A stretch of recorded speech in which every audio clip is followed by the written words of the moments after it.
Guy pees in a cup. Guy chooses which cup he wants to go in, does his thing. Somebody even watches him do it, makes sure the source. Once the guy's finished, the sample goes into 2 bottles with a cap on each one. The caps get sealed, tamper-proof seals, and the guy who produced the sample, let's say his name is Albert Smith. He signs the forms to show that the numbers match and that the collector did everything on the up and up. Then the bottles go into a plastic bag, and the bag is sealed, more tamper-proof seals, and then the bag goes into a specimen box, more tamper-proof seals, and then that box and other boxes with samples from other guys goes into a special clinic pack so it can be shipped to a lab.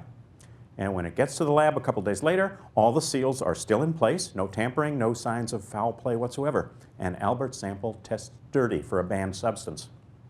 The scientists, meanwhile, say that something that isn't synthetic testosterone to start with doesn't magically become synthetic testosterone just because it sits around for a while. Pretty open and shut case, wouldn't you think?